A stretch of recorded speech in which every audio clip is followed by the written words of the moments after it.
그런 당신을 축복해요. 사랑받기 합당한 당신을 주의 이름으로 축복합니다. 할렐루야. 앞사람 옆사람 뒷사람 인사를 나눕니다. 당신은 소중하신 분입니다. 소중하신 분이십니다. 또 인사를 나누시겠습니다. 당신은 존귀하신 분입니다. 할렐루야. 우수가 지나고 이제 봄날이 온 것 같아요. 그렇지만 반짝 추위는 가끔 있을 겁니다. 여러분들은 가장 소중하신 분들입니다. 하나님의 나라의 백성들이기 때문입니다. 아멘. 지난 시간에는 여러분, 지난 시간의 말씀의 제목이 뭐예요? 다 잊어버렸지? 응? 다 잊어버렸단 말이에요. 그 말씀의 제목이 뭐냐면 하나님의 음성을 기록하라 그랬어요. 사도 요한은 지금 밤모섬에 유배되어 가지고 요한계시록을 기록하고 있어요. 받아서. 그런데 14장에 와서 다시금 하나님의 이 음성을 기록하라 이렇게 말씀합니다. 왜 그러겠습니까? 어떠한 중요한 내용이 있기 때문에 하나님께서 직접 요한이를 통해서 집중시키고 기록하라는 거죠. 그러면서 말씀하십니다.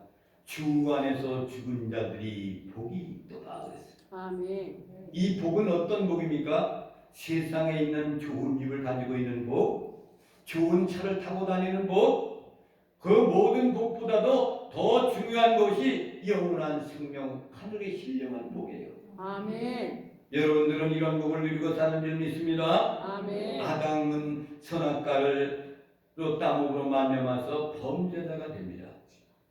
그래서 하나님으로부터 공의적인 심판을 받아요. 그 심판이 무슨 심판입니까? 죽음에 대한 심판이에요. 그리고 하나님은 사랑이기 때문에 범죄한 인간에게 하나님께서 생명나무 실과를 두어가지고 생명나무 실과 대신 예수 그리스도로 말미암아서 영원한 생명을 얻을 수 있는 길을 주셨습니다. 아멘.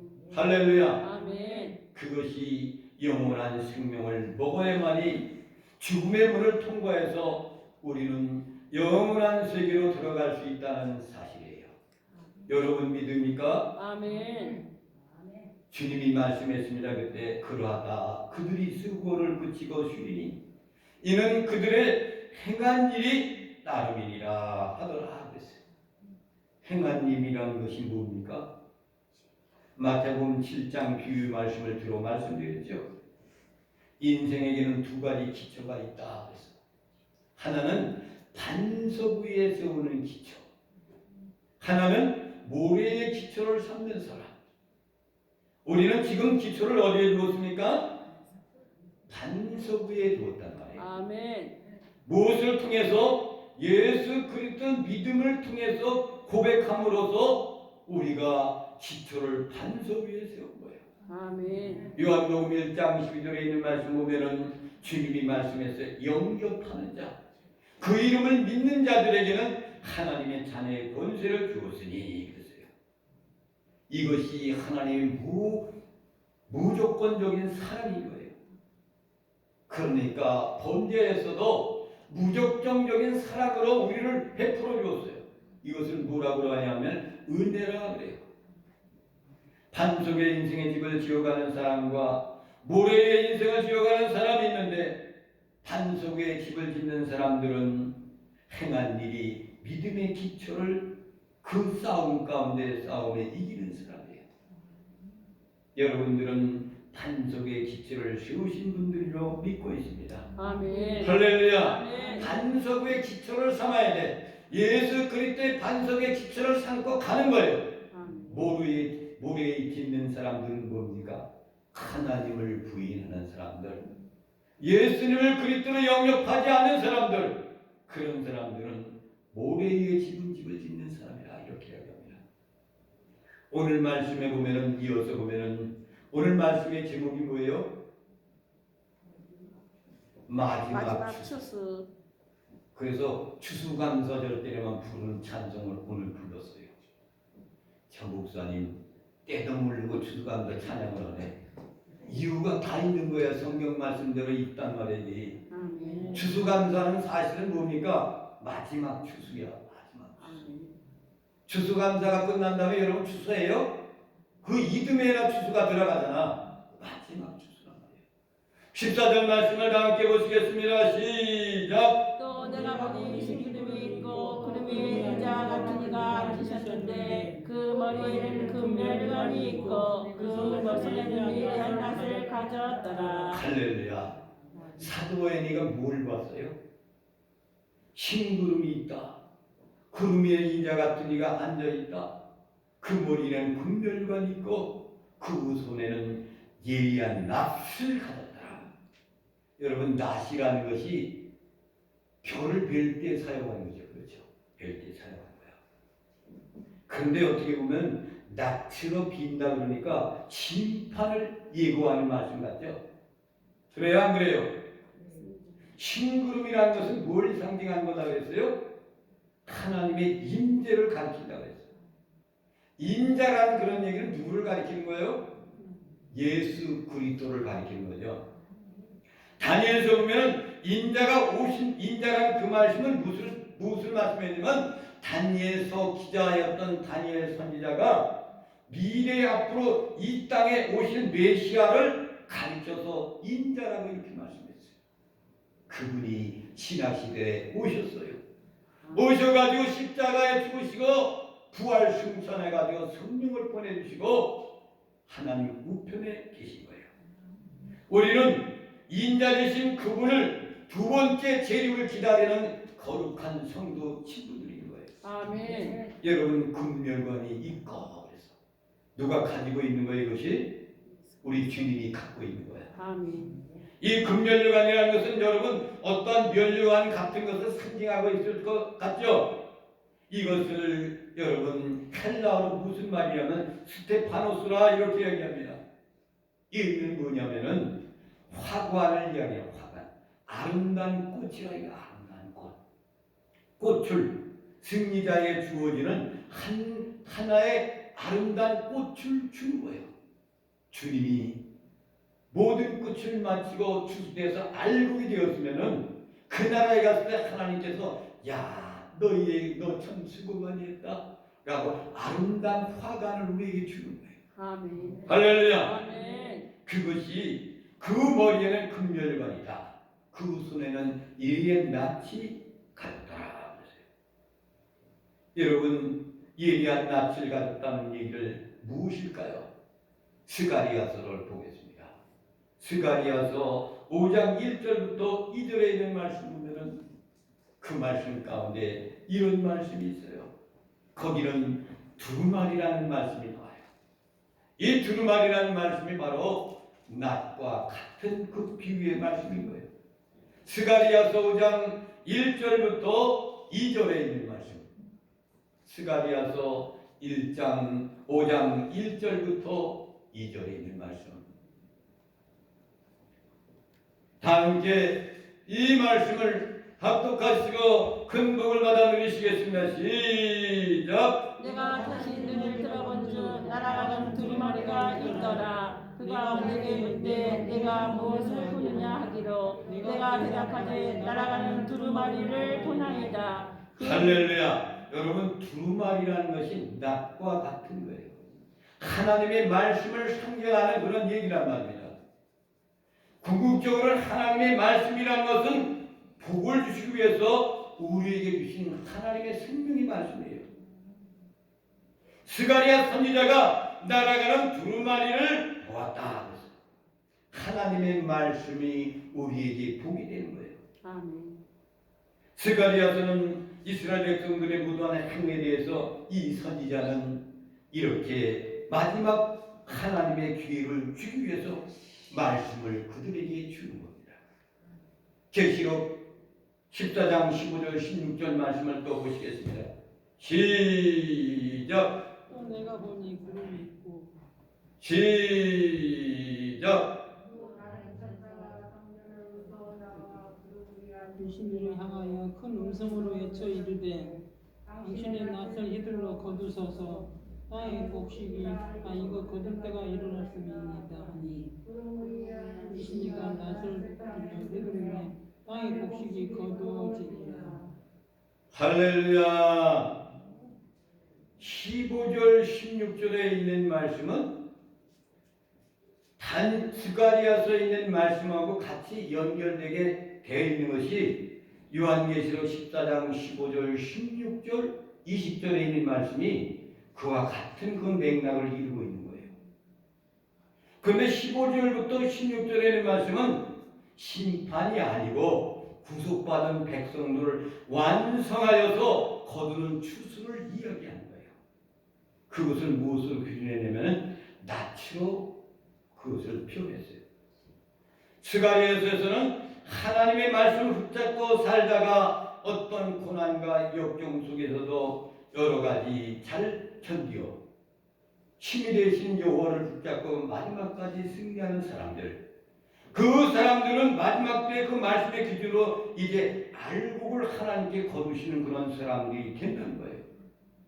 할렐루야. 아멘. 15절 말씀을 다시 보겠습니다. 시작. 또 다른 천사가 성전으로부터 나와 구름 위에 앉은 이를 향하여 큰 음성으로 외쳐 이르되 당신의 낯을 휘둘러 거두소서 땅의 곡식이 다 익어 거둘 때가 되어 이르렀음이니이다 하니. 할렐루야. 낯으로 휘둘러서 곡식을 거두소서 그러죠. 천사들이 이야기하는 거예요. 거두소서. 그래서 구름 위에 앉으신 이를 천사가 보고 당신의 낯을 휘둘러서 거두소서 땅의 곡식이 다 익고 거둘 때가 이루었습니다. 이렇게 이야기하는 거예요. 구름 위에 앉아있는 분들을 누구라고 했어요? 주 예수 그리스도. 아멘. 성전에서 나온 천사가 구름 위에 앉아 계신 그 인자에게 무엇을 달라고 그래요? 당신의 낯을 휘둘러서 거두소서 곡식을 거두려는 거예요. 이것이 여러분 심판입니까? 아니요. 마지막의 추수의 마지막 추수. 아멘. 여러분들은 마지막 추수가 아니라 일찌감치 추수되는 사람들이 되시길 바랍니다. 아멘. 마지막 추수가 남아있단 말이에요. 그 추수가 있어온 다음에 심판이 이루어진다는 거예요. 오늘 말씀에 보면은 익었다 이렇게 표현이 나오죠. 곡식이 익어야만이 추수하잖아요. 그렇죠? 이 익었다라는 그런 얘기는 헬라어로 무슨 말이냐면 크시레노라는 그런 말이에요. 이 말은 무슨 얘기냐면은 곡식을 거둘 때 표현하는 그 말씀을 이야기하는 거예요. 그 다음에 18절 말씀을 보겠습니다. 18절 말씀에는 뭐라고 말씀했나? 똑같은 그 표현의 말씀이나 달라의 뜻이 시작. 또 불을 다스리는 다른 천사가 제단으로부터 나와 예리한 낯가진 자를 향하여 큰 음성으로 불러 이르되 예리한 낯을 휘둘러 땅의 포도송이를 거두라. 그 포도가 익었느니라 하더라. 할렐루야. 포도송이가 익어서 그것을 어떻게 한다고 했어요? 네. 그렇단 말이에요. 그래서 18절에 익었다는 것, 이 얘기는 헬라어로 무슨 말이냐면 이크마드라 이렇게 이야기합니다. 그래서 이 말씀을 이해하기 위해서는 유대인의 농사법을 알아야 돼요. 유대인의 농사법. 14절부터 16절에 있는 말씀하고 익었다가 똑같아요. 18절도 똑같단 말입니다. 그런데 16절에 있는 말씀과 18절의 말씀은 상반되게 다른 거예요. 초음에 추수하기 처리되면요, 먼저 유대인의 땅에는 먼저 땅이 마르기 시작합니다. 비가 내리던 우기를 지나가지고 그 물기둥이 말라 들어가기 시작하여서 추수가 가까이 오게 될 때는 땅이 말라버려요. 그러면 잡풀 난 것도 옆에 있는 것도 그것들을 다 말라버립니다. 이 잡풀이 마르게 되면 밭이 어떻게 돼요? 하얗게 돼요. 그래서 우리 주님께서 말씀했어요. 요한복음 4장 35절에 있는 말씀을 보겠습니다. 요한복음 4장 35절에 있는 말씀, 요한복음 4장 35절에 어떻게 주님이 말씀하셨는가? 시작! 너희는 넉 달이 지나야 출세할 때가 이르겠다 하지 아니하느냐. 그러나 나는 너희에게 이르노니 너희의 눈을 들어 밭을 보라. 씌어져 추수하게 되었도다. 할렐루야! 너희의 눈을 들어 밭을 보라 그랬어요. 씌워져 추수하게 되었도다. 그러니까 땅이 마르고 잡초이 마르면 그 다음에 곡식이 마를 때 추수가 이루어지는 거예요. 할렐루야! 이해가 가십니까? 그래서 15절에 익었다 이 얘기는 곡식을 거둘 때가 됐다 이거예요. 마지막 추수를 말하는 거예요. 마지막 추수에 거두어지는 사람들이 누구예요? 예수 믿고 구원받고 어려움 때 고난 가운데서 이겨낸 사람들을, 그 사람들을 마지막 추수에 거둬들이는 거예요. 아멘. 우리 주님이. 아멘. 얼마나 감사한지 몰라. 아멘. 이 말씀을 먹을 때마다 얼마나 감사한지 몰라. 아멘. 그리고 18절에 있는 말씀 보면은 이것도 뭡니까? 알곡까지도 다 말라버리고 추수도 다 끝나버리고 나무와 대지에 완전히 물기가 없어 피폐해진 상태. 이것이 28절에 있는 말씀이라고 했어요. 이큼하죠. 그래서 유대인의 농사법을 하면 다 다른 단어가 있다는 것을 사실을 알 수가 있어요. 똑같이 이것도 우리나라 말로 표현했지만은 다른 거예요. 첫 번째는 마지막 추수를 말하는 거고 18절에 있는 그 추수는 다 추수를 거둔 다음에 심판이 이루어진다는 거예요. 심판이. 아멘. 할렐루야. 아멘. 그래서 심판이 이루어지기 전에 우리는 어떤 사람이 되어야 돼요? 거룩한 신부가 되고 마지막에 그런 알곡의 곡식이 되어야 되는 말입니다. 아멘. 17절 18절 말씀을 보겠습니다. 시작. 또 다른 천사가 하늘에 있는 성전에서 나오는데 역시 예리한 낫을 가졌더라. 또 불을 다스리는 다른 천사가 제자로부터 나와 예리한 낫 가진 자를 향하여 큰 음성으로 불러 이르되 네 예리한 낫을 시들러 땅의 포도송이를 거두라. 그 포도가 익었느니라 하더라. 할렐루야. 아멘. 이제 이 심판이 가까운 거예요. 심판. 그래서 여러분 생명을 가진 자와 생명 밖에 있는 자가 나뉘어지는 겁니다. 19절부터 20절 말씀 보시겠습니다. 시작. 천사가 낫을 땅에 시들러 땅의 포도를 거두어 하나님의 진노의 큰 포도주 틀에 던지매 성밖에서 들불이 밝히니 틀에서 피가 나서 말 굴레까지 닿았고 천중배 시다변에 퍼졌더라. 할렐루야. 아멘. 심판이 오기 시작해서 이제 그것을 버리는 거예요. 성 밖에 버리라. 그러잖아요. 이사야서 13장 1절과 6절에 있는 말씀하고 똑같은 말씀이 거기 나옵니다.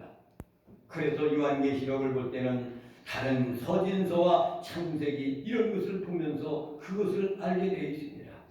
이사야서 13장 1절부터 6절에 있는 말씀을 보겠습니다. 시작. 에돔에서 눈이 누구며 붉은 옷을 입고 보스라에서 눈이 누구냐. 그의 화려한 의복 큰 능력으로 걷는 이가 누구냐. 그는 나이니 공의를 말하는 이여 구원하는 능력을 가지니라. 어찌하여 내 의복이 붉으며 내 옷이 포도주 틀을 밟는 자 같으냐. 만민 가운데 나와 함께한 자가 없이 내가 홀로 포도주 틀을 밟았는데 내가 노함으로 말미암아 무리를 밟았고 분함으로 말미암아 짓밟았으므로 그들의 선율이 내 옷에 튀어 내 의복이 다 더럽혔으니 이는 내 원수가 온 날이 내 마음이 있고 내가 구속할 해가 왔으나 내가 본즉 도와준 자도 없고 부드러워주는 자도 없으므로 이상하게 여겨 내 팔이 나를 구원하며 내 몸이 나를 붙들었습니다. 내가 노함으로 말미암아 만민을 밟았으며 내가 분함으로 말미암아 그들을 취하게 하고 그들의 선율이 땅에 쏟아지게 하였느니라. 할렐루야.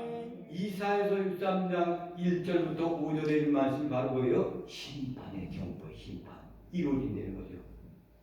그런데 요한계시록 12장 14장 20절에 있는 말씀 보면 거기 무슨 말씀이 나옵니까? 보수라는 말씀이 나오잖아요. 보수라는 것이 요한 이사야서 63장에 나오잖아요. 여기 20절에 있는 말씀은 1600 스타디온이 나옵니다. 1600 스타디온이라는 것이 키로수로 얼마나 되면 320km가 돼요. 그래서 이사야 63장에 있는 말씀, 이 판의 말씀과 요한계시록 이 마지막 장의 마지막 절 20절에 있는 말씀하고 똑같은 표현이에요. 포도주를 밟는 심판의 내용이 똑같이 표현됐단 말이에요.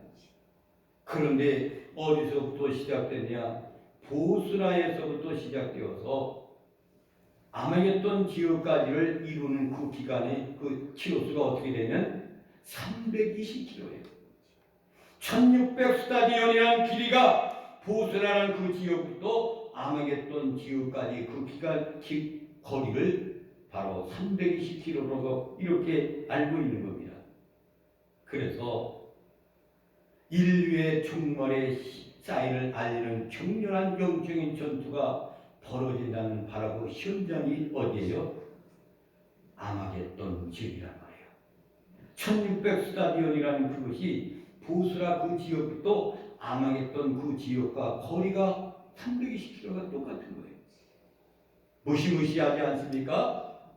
그 다음에 19절 20절 말씀을 보겠습니다. 시작. 천사가 낯을 땅에 시들러 땅에 포도를 거두어 하나님의 진노의 그 포도주 틀을 던지매 성 밖에서 그 틀이 밝히니 틀에서 피가 나서 말 굴레까지 닿았고 할렐루야. 스타디온에 퍼졌더라. 1600 스타디온에 퍼졌더라. 1600 스타디움에 퍼졌더라 그랬잖아요.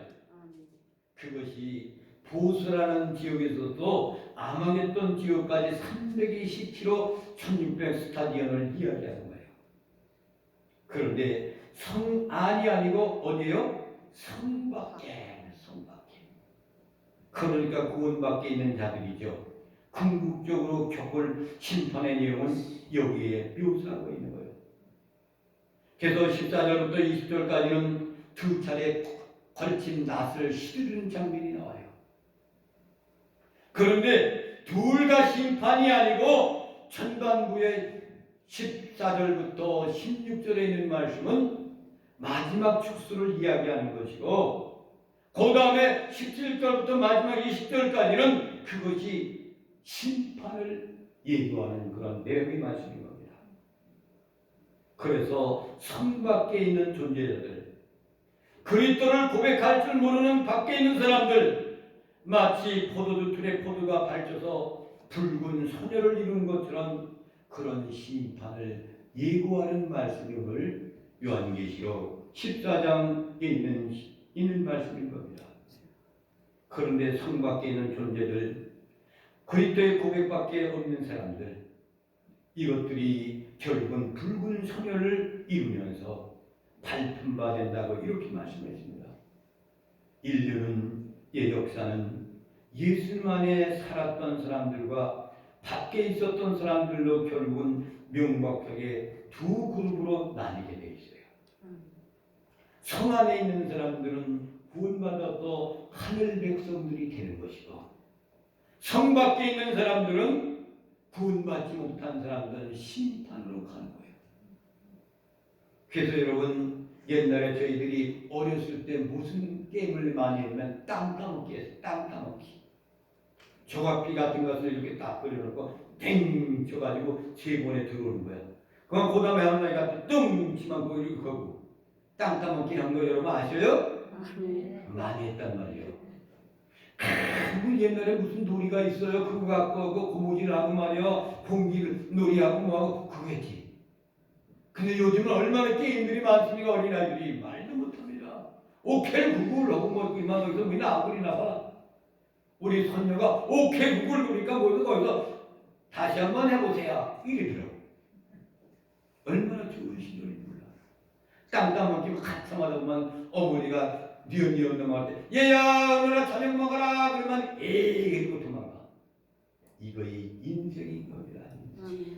주님이 오나 그러면 그 누구도 안 갈 사람이 없어. 가야 돼. 어머니가 저녁 먹어라 오너라 그러면 에이 다시 쳐버리고 가. 그 마찬가지로 이 세상에 사는 것이 땅 따먹기 같은 거예요. 땅 따먹기. 그런데 믿음을 반석 위에 기초를 세운 사람들은 성 안에 거하는 사람들이어서 마지막 추수에 들어갈 수 있는 사람이 극복이에요. 아멘. 그런데 성 밖에 있는 사람들은 하나님의 심판이야. 예수님께서 말씀했잖아요. 들판을 보라고 말씀하시면서 추수 때가 가까워서 쉬어간다고 그랬잖아요. 그것이 물이 마르기 시작해서 이것이 말이다. 이삭들이 익어가기 시작하면 풀들도 하얗게 돼요. 땅이 하얗게 돼요. 다 하얗단 말이에요. 그때 추수하는 것이 마지막 추수예요. 아멘. 여러분들과 나는 마지막 추수에 합당한 사람들이 된 줄로 믿습니다. 아멘. 할렐루야. 아멘. 큰 복을 누리면서 하시기를 주님의 이름으로 축원을 드립니다. 아멘. 찬양을 부르시면서 하나님께 예물을 드리시겠습니다.